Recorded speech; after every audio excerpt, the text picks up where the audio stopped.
नमस्कार, मी पंजाब डक. राज्यात सांगायचं झालं तर म्हणजे राज्यात बरेच शेतकऱ्याचे फोन आले की आता ह्या मे मध्ये एखादे अवकाळी आहेत तर राज्यात आणखीन 2 चांगले मान्सून पूर्व पाऊस पडणार आहे, 2 अवकाळी पाऊस पडणार आहे. म्हणून हा अंदाज सर्व शेतकऱ्यांना लक्षात यायचा.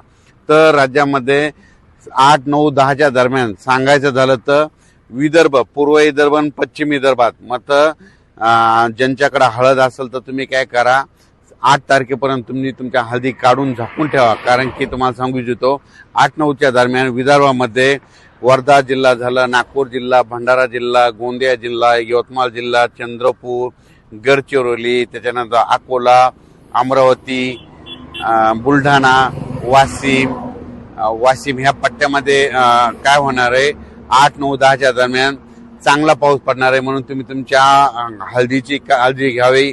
हळद असेल तर झाकून ठेवावे. कारण की हा पाऊस विदर्भामध्ये जरा हे जास्त राहणार आहे, पूर्व विदर्भ आणि पश्चिम विदर्भात जास्त प्रमाण राहणार आहे. म्हणून हा अंदाज विदर्भातल्या सर्व शेतकऱ्यांनी सर्वप्रथम लक्षात द्यायचा. त्याच्यानंतर आपण मराठवाड्याकडे वळू. नांदेड जिल्हा झालं, हिंगोली जिल्हा झालं, लातूर जिल्हा झालं, बीड जिल्हा झालं, धाराशिव जिल्हा झालं, त्याच्यानंतर जालना जिल्हा झालं, त्याच्यानंतर इकडे सोलापूर, त्याच्यानंतर कोल्हापूर ह्या पट्ट्यात देखील काय होणार आहे, 8-9च्या दरम्यान तुरळक भागात म्हणजे कर्नाटक बाजूच्या समजा सीमालगतचे जे जिल्हे आहेत त्या परिसरामध्ये चांगल्या प्रकारचा मान्सून पूर्व एक पाऊस अवकाळी येणार आहे. म्हणून ह्या 8-9च्या दरम्यानचा अंदाज लक्षात येतो. त्याच्यानंतर राज्यात सांगायचं झालं तर मग नंतर परत आणखीन पाऊस येणार का, तर राज्यातल्या सर्व शेतकऱ्याला सांगू इच्छितो की आज आहे 4 मे 2026. आजपासून कंप्लीट 35 दिवस पाऊस राहिलेला आहे. तर तुम्ही काय करा, शेतीचे कामे आटपून घ्या. कारण की तुम्हाला ही अवकाळी पाऊस सुरू झाल्याच्या नंतर तुम्हाला वेळच भेटणार नाही. आणखीन परत एक सांगू इच्छितो की 14 मे ते 20 मेच्या दरम्यान चांगला राज्यात पावसाळ्यासारखा मान्सून पूर्व पाऊस येणार आहे. म्हणून हा अंदाज सर्व शेतकऱ्यांनी लक्षात द्यायचा.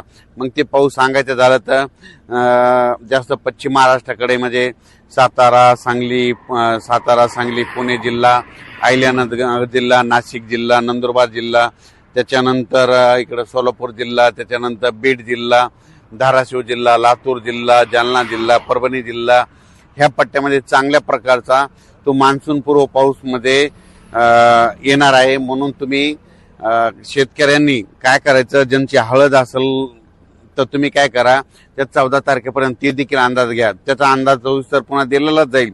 पण राज्यात मात्र सध्या तरी 8, 9, 10च्या दरम्यान एक पाऊस येणार आहे आणि त्याच्यानंतर 14 ते 20च्या दरम्यान एक पाऊस येणार आहे.